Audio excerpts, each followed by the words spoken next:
Dear viewers, dear listeners, we are very glad that you are with us again and greet you very warmly to the 14th program of The Inner Path to the Cosmic Consciousness on the Level of Order.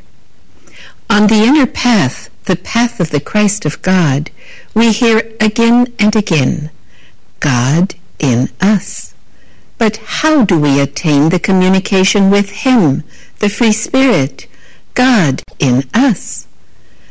We can become aware that God is the true life. He is in our breathing.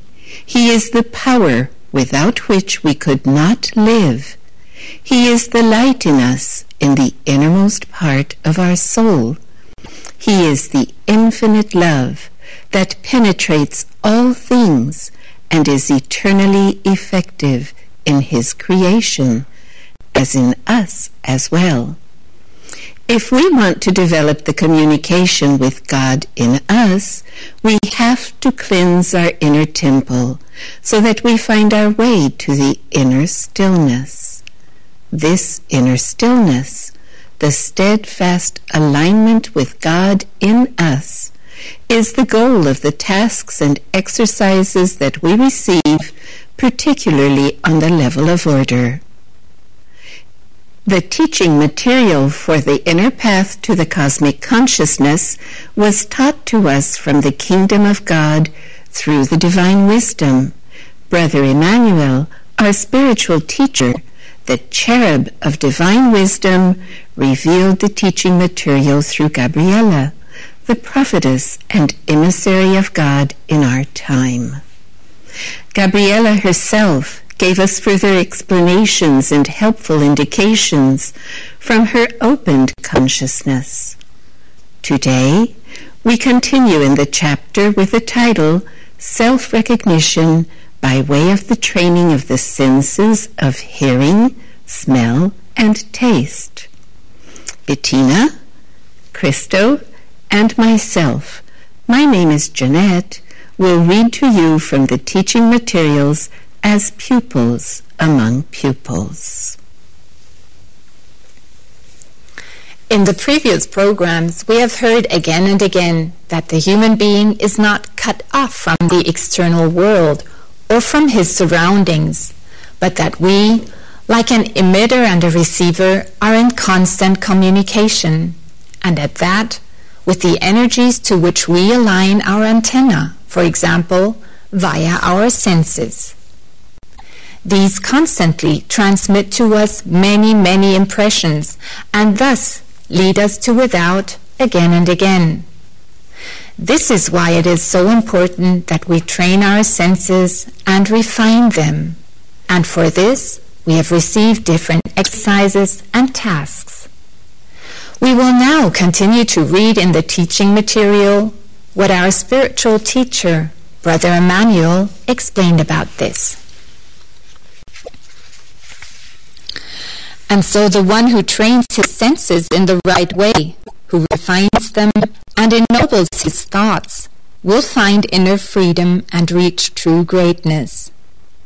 So what is it that takes place in the soul when a person refines his senses? First of all, the soul and the soul garments brighten, because the eternal power transforms many things, which the person then no longer has to bear, having refined his nature, his sensations, and thoughts. Secondly, the spiritual atoms gradually turn toward the incorruptible core of being of the soul, toward the central light, the primordial power. Increased energies then flow from there into soul and body. These increased energies, coming from the core of being, have a positive effect on soul and body. The increased life force brings about health, happiness, and contentment. Due to this increased energy streaming from the core of being, God, the spiritual consciousness of the soul, expands. Soul and person become more still and more receptive for the eternal power. Brother Emmanuel again explained this to us. On the level of order, by refining his senses and by monitoring his thoughts, the pupil strives to work his way from without to within. Once the pupil has refined his senses, put order in his thoughts, and curbed his speech, he will from then on live more and more from within to without. This means that the pupil has mastered his past for the most part and lives in the present. He will then shape the future with God. After these deep explanations, we continue with a further task in the reading material that Brother Emmanuel, the cherub of divine wisdom, gave us for training the senses of smell and taste. He revealed, the pupils on the path to the inner life also practice training their senses of smell and taste. Everywhere they go and are, people who want to refine their senses will not consciously register smells and fragrances that reach their organ of smell.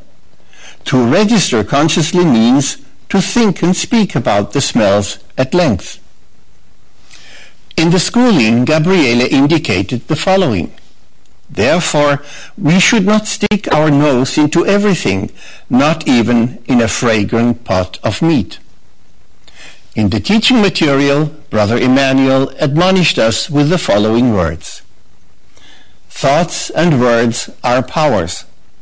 They have their effect in and around the person who, for instance, thinks about the smells and talks about them at length, and holds his nose over the source of smell.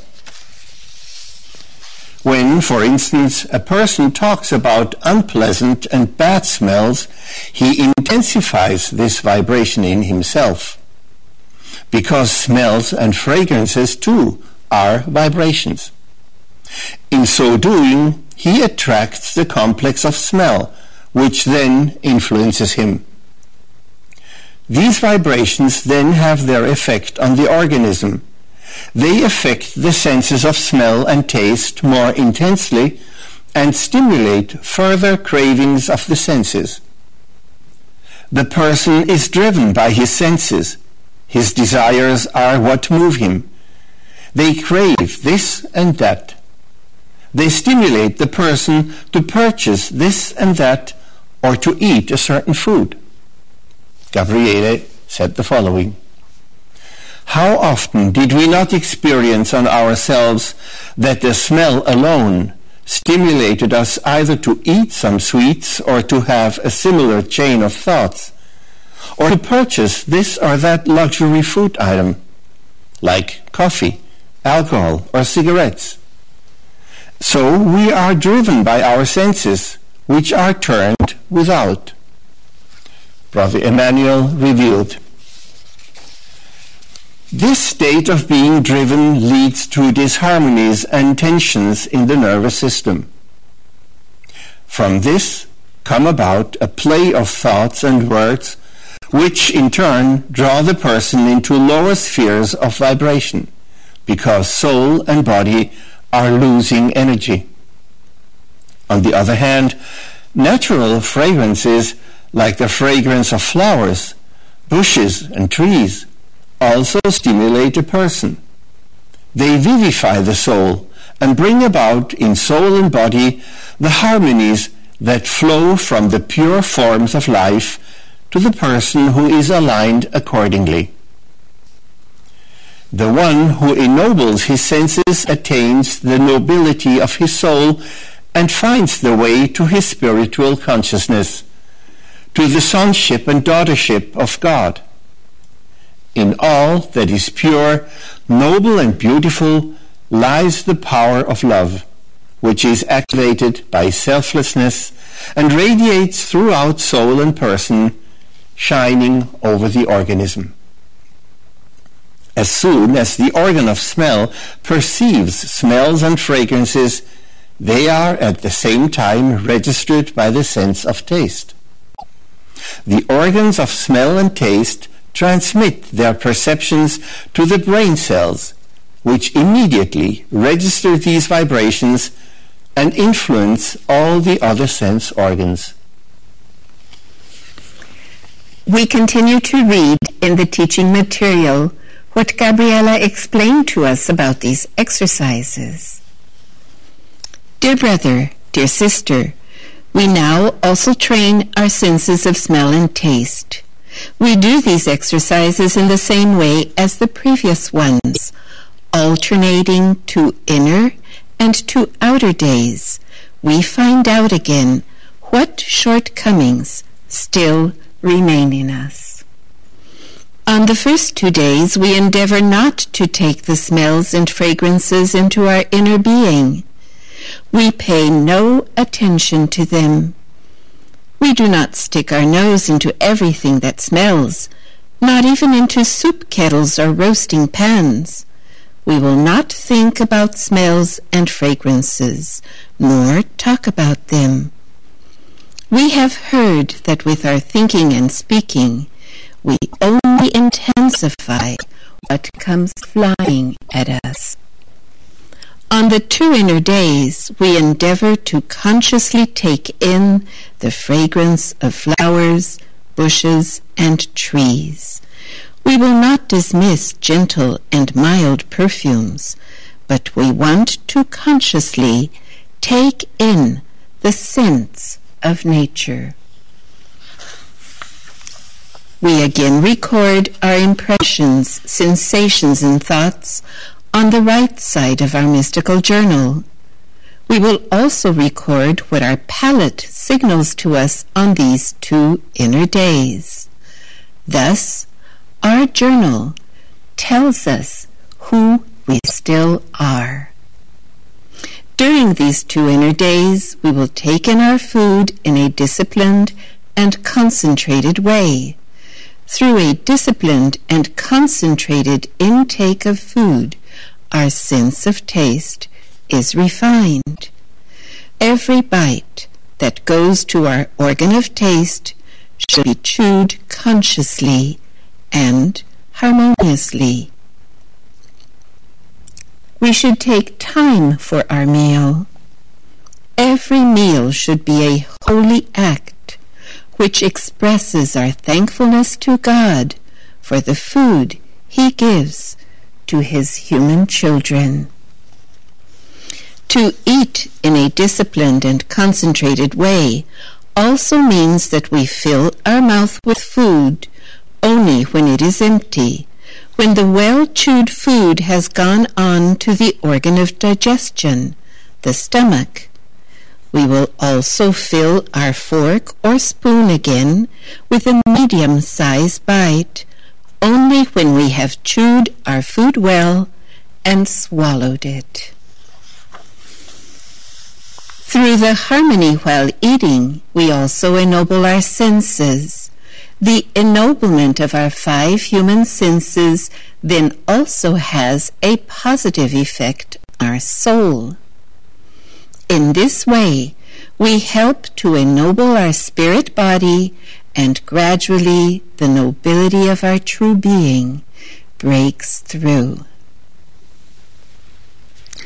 Gabriela gave us even more indications. Another effect of eating harmoniously is that we gradually come into a higher vibration, and base thoughts and compulsive desires do not fly at us or move us from within so often. We know that many things can dry up in us without our having to live or even suffer through them. Correct and well-mannered eating habits contribute to inner harmony. What happens when we are already busy with our spoon, fork, or knife while we are still chewing on the last bite?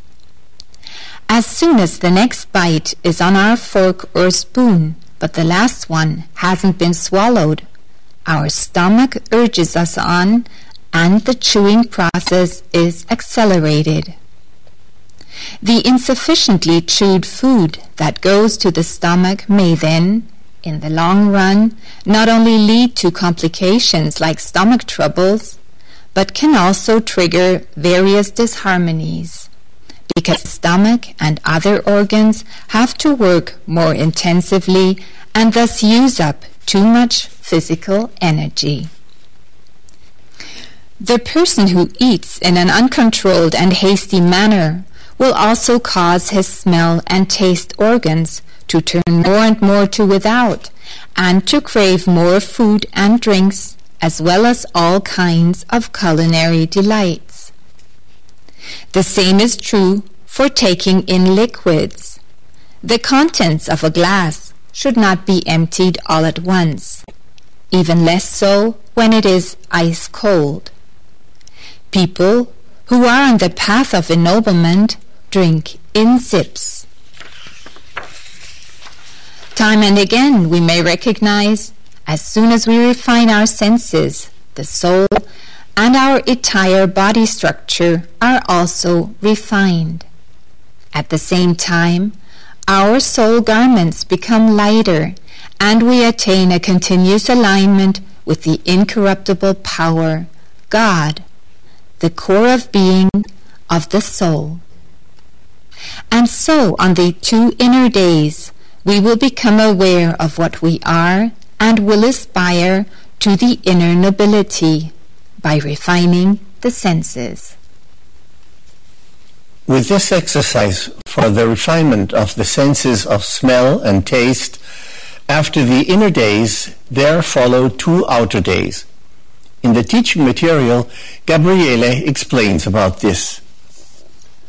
So that we bring our consciousness and the subconscious and our soul garments into movement in our inner being, we will insert 2 outer days again. This means that the 2 inner days are again followed by 2 outer days. On the 2 outer days, we will let the senses of smell and taste have free rein again. What we paid attention to on the 2 inner days is irrelevant on the 2 outer days. The old habits reappear. While we are still chewing on one bite, we, as usual, automatically fill our spoon and fork for the next one. Another old habit is to drink with a full mouth. This too is permitted on the outer days, but it should not be forced, and so we do not castigate ourselves. We do not force ourselves to do something we are not used to. Thus, for 2 days, we will live again just like we used to live before we had this spiritual knowledge and spiritual insight. All that we were able to register on the 2 outer days in the way of essential thoughts and feelings, we again record in our mystical journal, this time on the left side. Dear brother, dear sister, Gabriele continues, it is up to you whether you do these exercises or not. You are not forced to do anything on the inner path. You can do these exercises every 2 weeks, once a month, or not at all. Or you can start them once you have recognized that they will contribute to the refinement of your soul and body. Once you have realized that through this exercise and by way of actualization, your conscience becomes freer and tells you more and more what you are still lacking in and on you. Dear viewers, dear listeners, often we are not aware of what direct effects our thoughts, our negative sensations, but also our habits, we could say the disorder in us, have on us. Gabriele explains the following about this to us.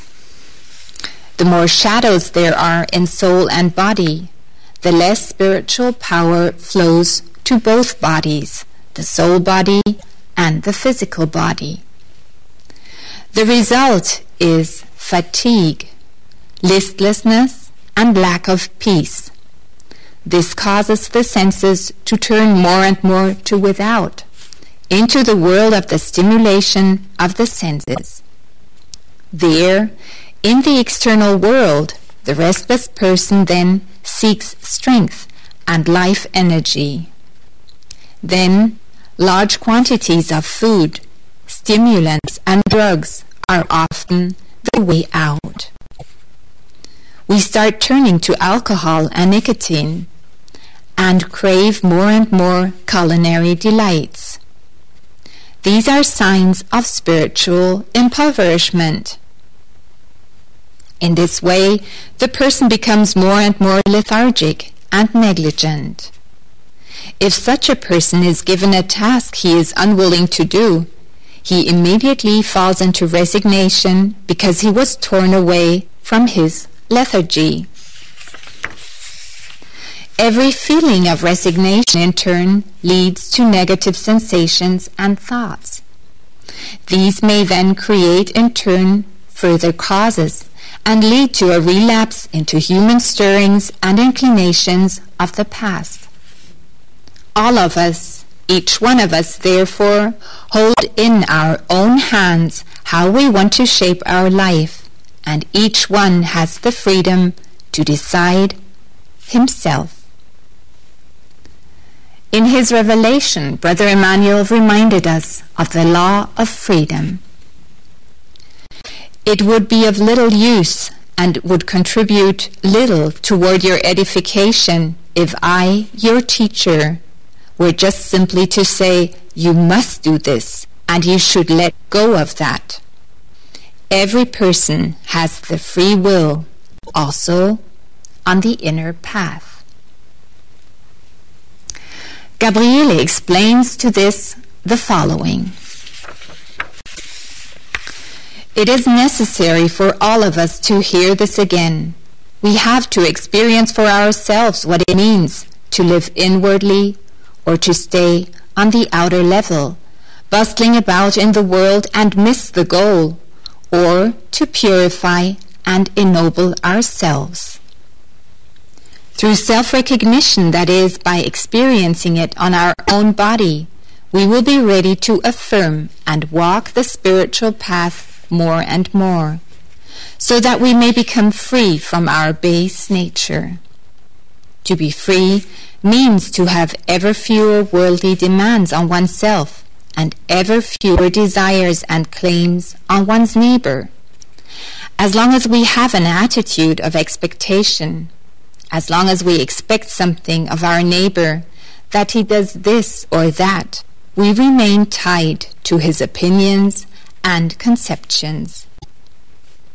The person who still makes substantial worldly claims for himself, or constantly circles his thoughts around his own interests by wanting to possess this or acquire that, urging him on and clouding his mind, that person's heart is not yet free for the inner path.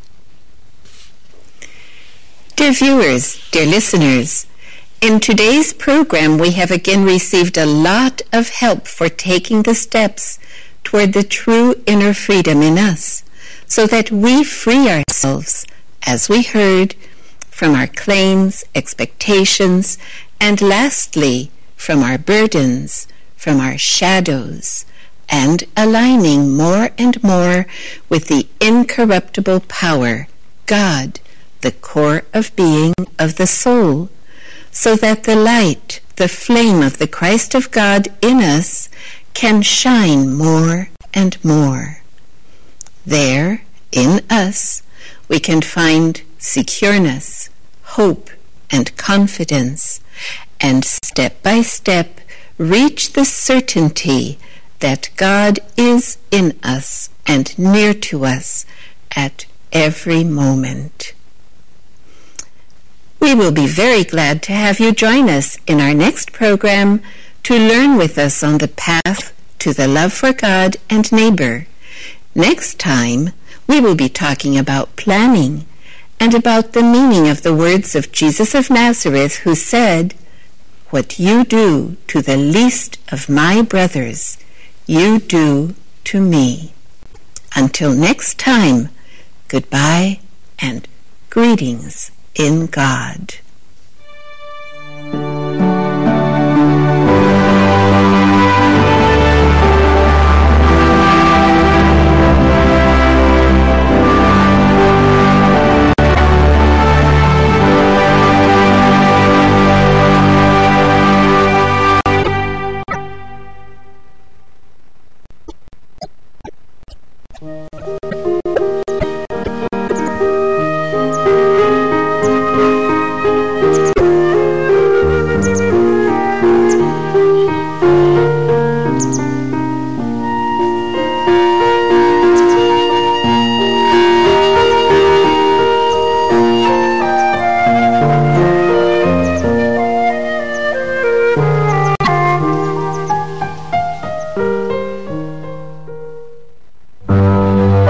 Was Jesus of Nazareth?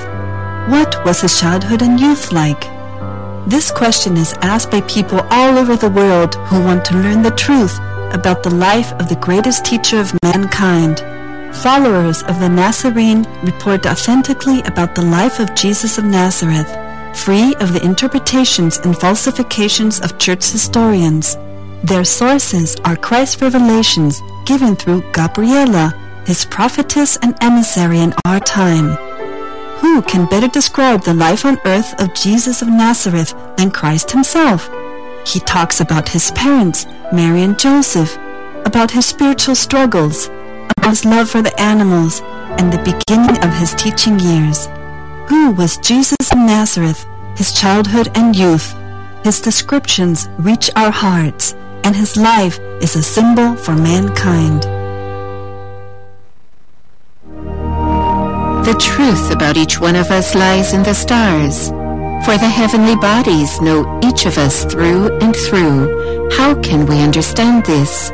Every person has his own personal past, and yet there are so many things we can no longer remember. We simply say the past is forgotten. But is it? No energy is ever lost. So where then are the energies of our feeling, thinking, and acting? Jesus of Nazareth said, "Verily, the very hairs of your head are all numbered." Today, this is no longer inconceivable. Navigation devices bring us to any place of destination. Satellites record every corner of the earth. In relation to the recording capacity and precision of the cosmic bookkeeping, all of this is only the most imperfect and primitive technology. The Path of Forgetting, The Microcosm and the Macrocosm by Gabriela is an engrossing read that gives insight into the cosmic correlations that are significant for every moment of our life on earth. Gabriela, the prophetess and emissary of God in our time, explains, among other things, about the pathways and sojourns of the soul in the beyond, the preparation for a renewed incarnation, or the path of evolution on the way back to our eternal homeland, to the seven-dimensional kingdom of God.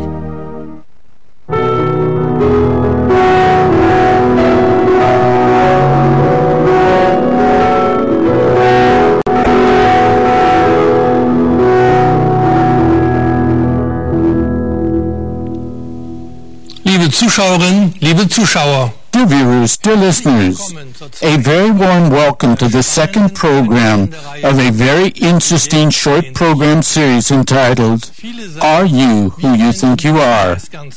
Many people say that we usually know quite precisely who we think we are, but as a rule, we hardly pay attention to who we really are behind or under our usually positively arranged everyday facade. And why should I? The one or the other will think, I live very well just the way I am. But our true identity consists of the contents of our feelings, sensations, thinking, speaking, and acting. And these are energy potentials that decisively mark our life on earth and our life in the beyond. Jesus of Nazareth, in whom the eternal living Son of God, the co-regent of the heavens, incarnated, brought us the path of purification, the Sermon on the Mount. And today, the Spirit of the Christ of God has been speaking for over 35 years through the messenger of light from the heavens, through Gabriela. He speaks into this world and admonishes us to turn back and change our ways, to turn within, so that we recognize ourselves, discard our illusions, and again be according to the being that we have been since the very beginning, just as God created us in the very basis of our soul. We ask you and all of us the very important question: do we actually know who we are? In order to really be able to answer this question, all of us need some coaching. For this, we have received a manuscript from Gabriella, the prophetess and emissary of God for this time, which we may now present. The message of this manuscript is: only the person who knows himself can change himself, for each person is the architect of his fate. Before we now start the roundtable discussion, I'd like to briefly indicate the book that accompanies this program. It can be ordered in any bookstore or via internet.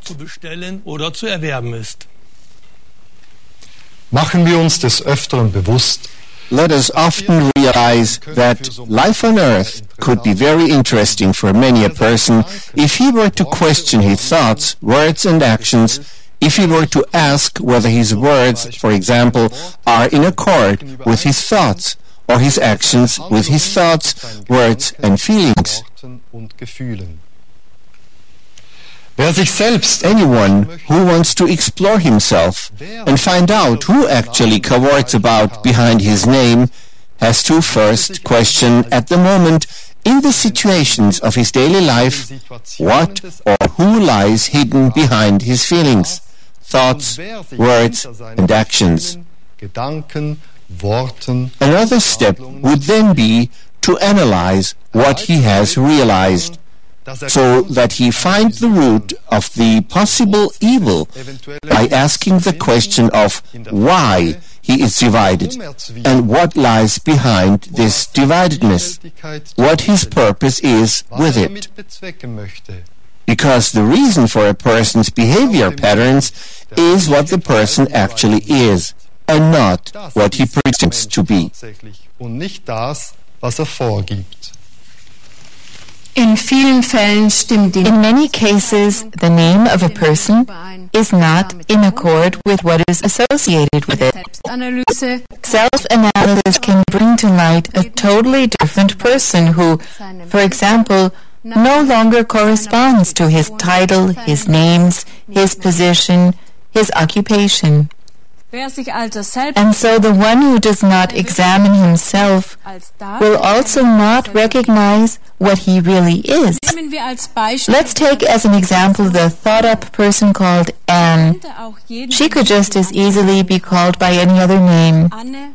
Anne is generally considered to be a friendly, well-meaning contemporary, and she herself thinks so too. She enjoys the trust of her large circle of acquaintances, and people often ask her for advice. She is sociable, helpful, and communicative. Anne would recognize herself in this description and say, "Yes, that's me." So this brief outline of an image is called Anne. But is she really as she is described here? She could get to know herself better if she were to not only take a look at what she says and does, but also at what lies behind what she does, at her motivations, her secret intentions, her hidden reasons for what she does.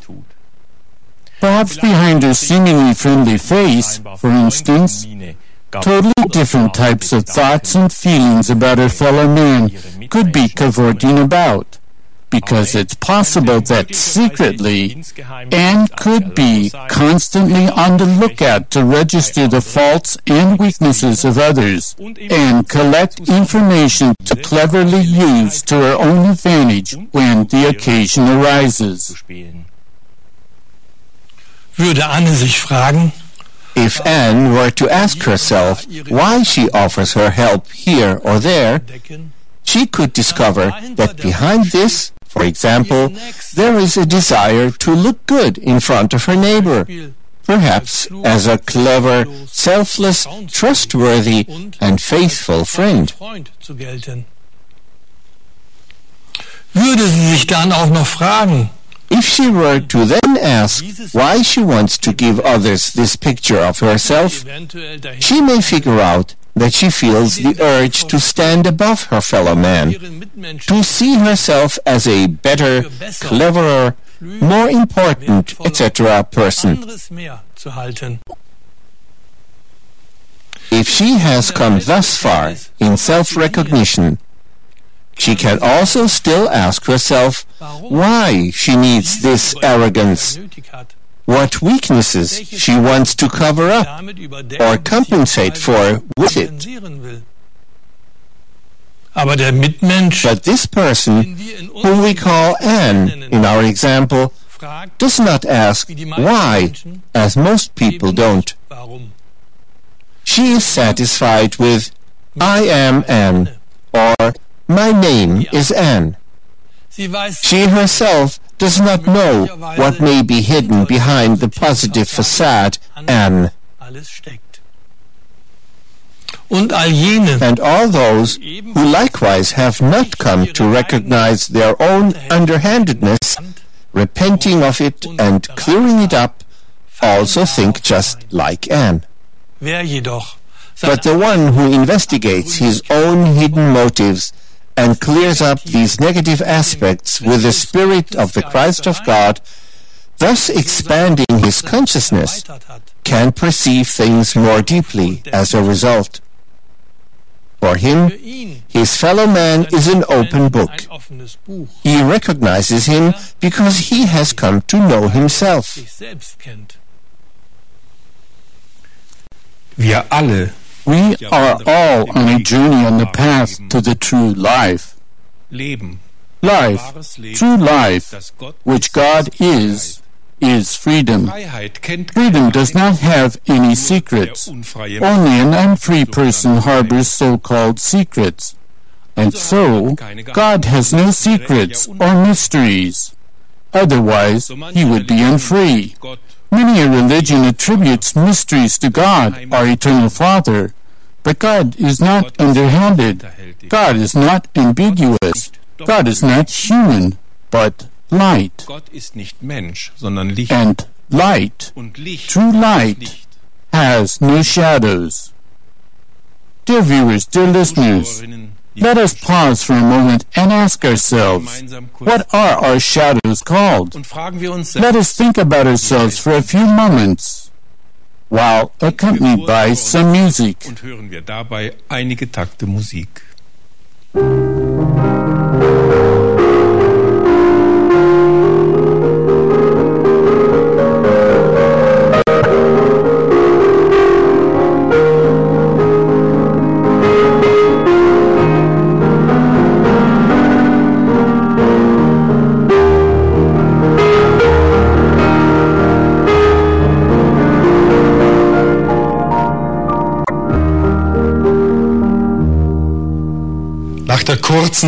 After this short self-observation, many a one could now protest and say, well, it may very well be that my life, as with most people, shows a certain ambiguity.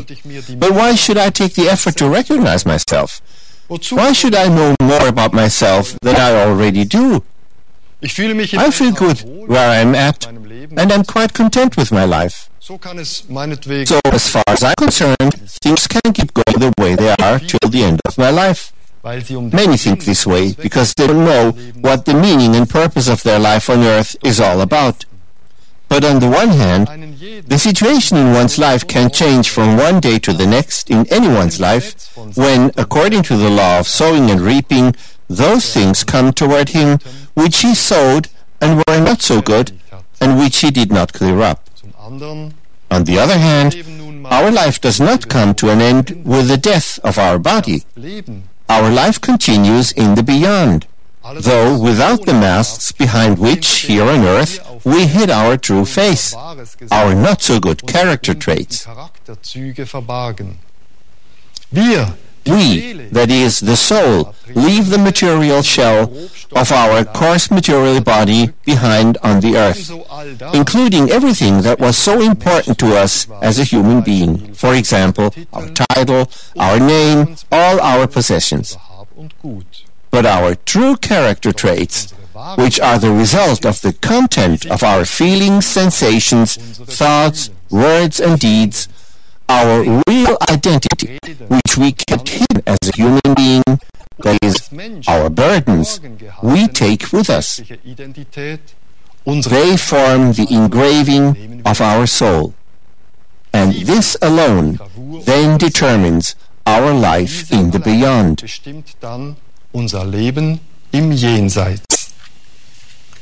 Many people, yes, most people, do not know themselves. They think that what they present externally, their nature, their person, their character, is their so-called positive measure of value.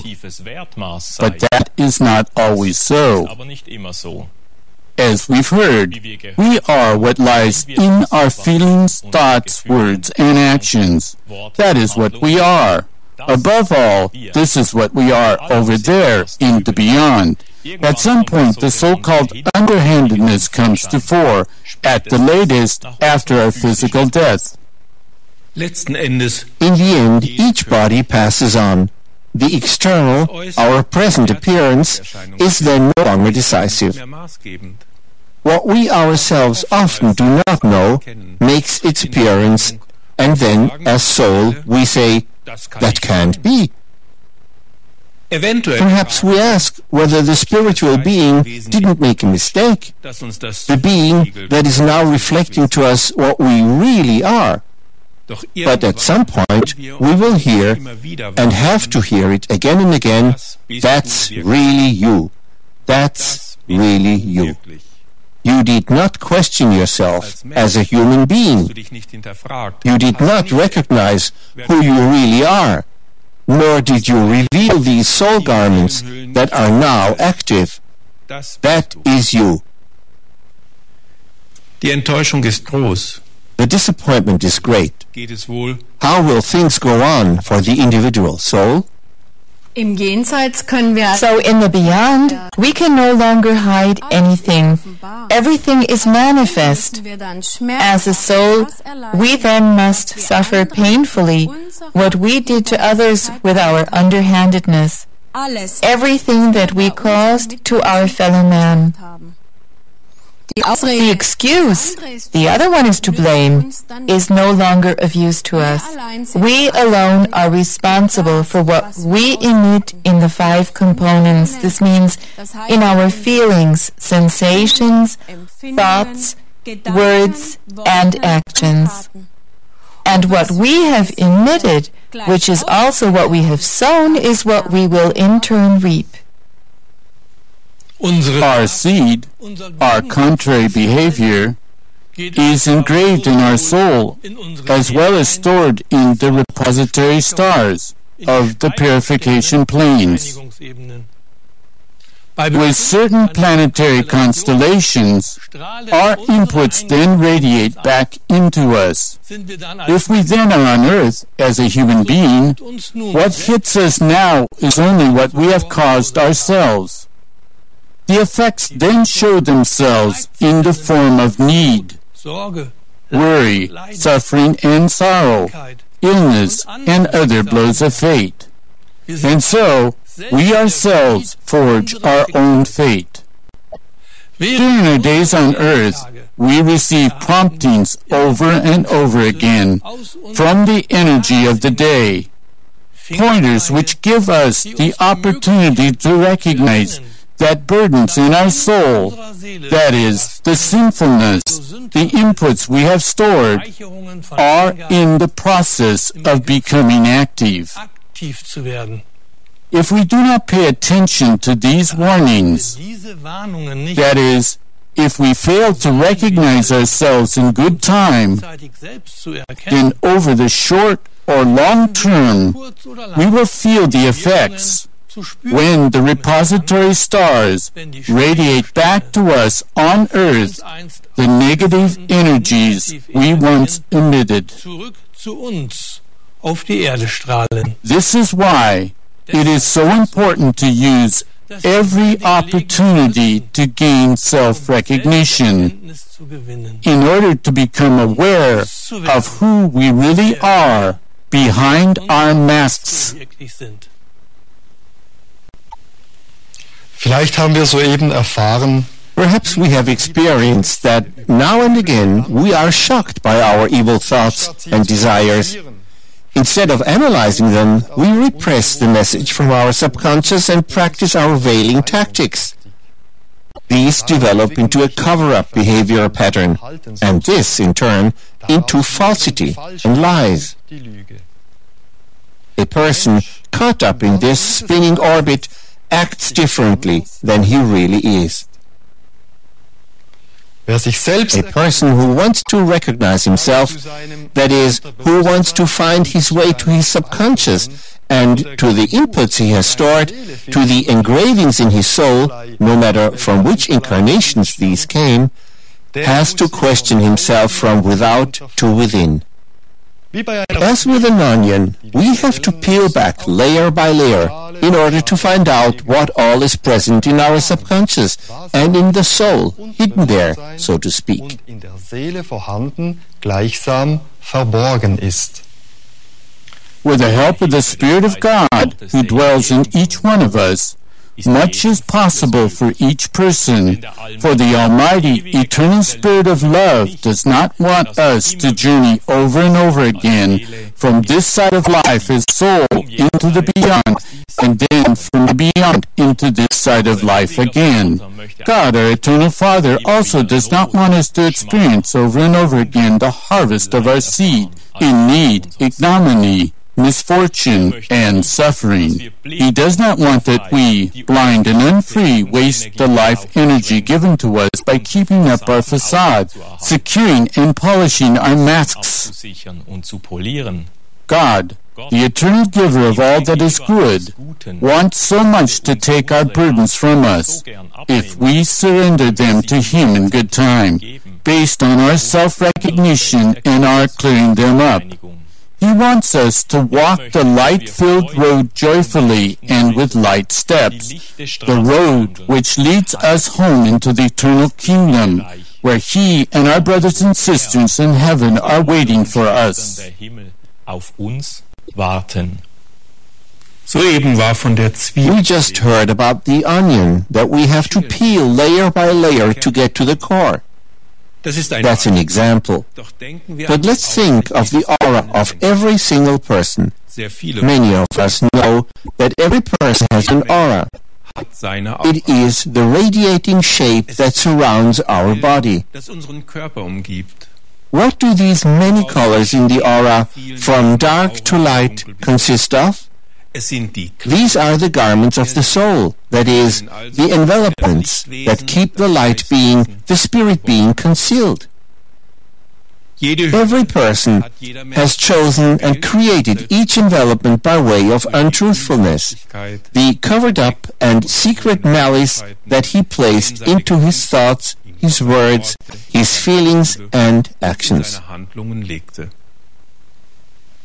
These envelopments surround us. This is the aura of each individual. And so each person is thus asked whether he wants to make these envelopments more light-filled or whether he wants to leave them as they presently are. Each one has the freedom to do as he wishes. And for the person who questions himself earnestly and conscientiously, there is much to do. But each day is the day of every individual, and the day is a good helper. It wants to reflect to us what we can clear up today from what lies in one of these envelopments, in one of these aura garments. If we perceive the impulses of the day and question ourselves as to who we really are, then we will experience now, that is, today, what lies behind our facade. Many a question could develop, such as, is that really me? If this is what I really am, Do I want to remain that way? Do I want to go into the beyond one day as a soul with this prospect and go through a journey in the soul realms that may lead to another incarnation? As we've already heard, God, our eternal Father, does not want this, for God is love. Love attracts. Love connects. God's love unites. And so, the question comes up, and we want to direct it to ourselves. What do we want? Very personally, it is ours to decide. What do I want? Dear viewers, dear listeners, each of us has the free will for a free decision. And each day, each individual decides about himself, thus imprinting his aura, that is, his envelopments. Because the day is the help for recognizing our devious and ambiguous aspects, so that we eliminate them with the help of the Christ of God. For today, we take our leave of you, dear viewers, dear listeners. Tune in again next time, when it is again, Are You Who You Think You Are? Goodbye, and greetings in God.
We are very glad to frequently receive letters from you, dear viewers at your televisions and dear listeners at your radios.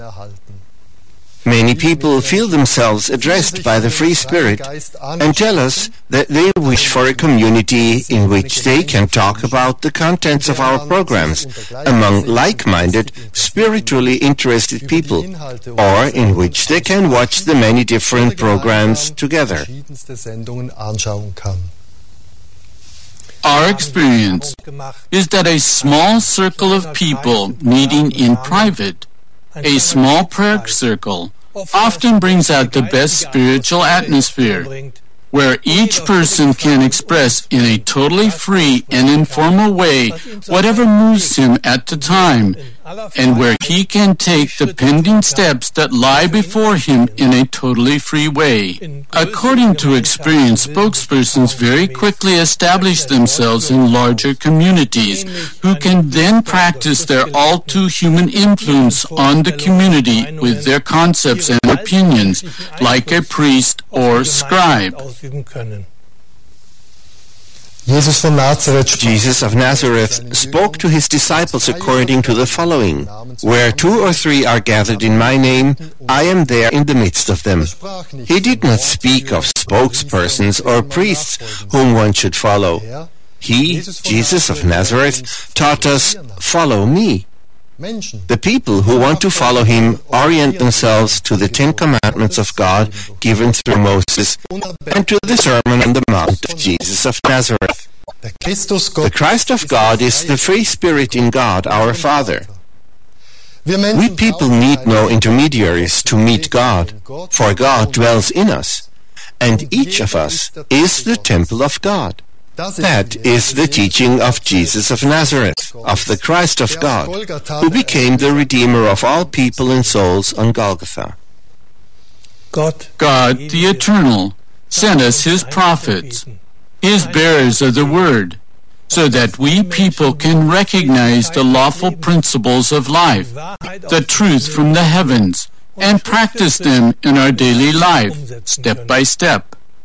For this, there is no need, as mentioned, for spokespersons. There is no need for intermediaries who place themselves between us and God, and whom we human beings should look up to. There is no need for hierarchies. There is no need for opinion makers and eloquent speakers. The Spirit of truth, the Christ of God, teaches us the principles of life, which means equality, freedom, unity, and brotherhood, from which the true justice, the justice of a God-filled life, results. For us followers of the Nazarene, that is the way towards a viable community in Him, the Spirit of life. Christ, whose Redeemer spark is in us as strength, and who leads us home to the Eternal Father's house, if we want to grasp His hand and take the steps that we become aware of in daily life. An open heart for the life, in the awareness that God is in everything and all things, in every person, but also in every animal, in every plant, and in every mineral, shows us the way to our own inner being, where we enter into communication with God, our Heavenly Father, and Christ in prayer. This awareness links us with people who cultivate similar aspects in their own life and who, like us, appreciate spiritual freedom. They are the people of the free spirit. Wenn wir uns also eine Gemeinschaft wünschen mit And so, when we wish to have a community of like-minded people, then, in total freedom, we can join with people and pray together, read spiritual books, listen to meditations, or watch television programs with a spiritual content, and share with each other our experiences and what we have learned from this and much more. But we should make sure that no one sets himself up as a spokesperson like a priest, because before God we are all equal. Dear fellow people, God dwells in you. God dwells in us. God dwells in each one of us. That is the simple teaching of Jesus of Nazareth. And that is why we keep to the words of Jesus of Nazareth. Wherever 2 or 3 are gathered in my name, there I am in the midst of them. Greetings in God.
బ్రహ్మర్షి Daivajna doctor Konala Achi Reddy గారి మార్గదర్శకత్వంలో నడపబడుతున్న ఉత్తమ విద్యా సంస్థ శ్రీ విద్యాంజలి. విజయవాడ సిటీలోనే సంస్కారవంతమైన school Shri Vidyanjali 25 సంవత్సరాలుగా విద్యామ తల్లి సేవలు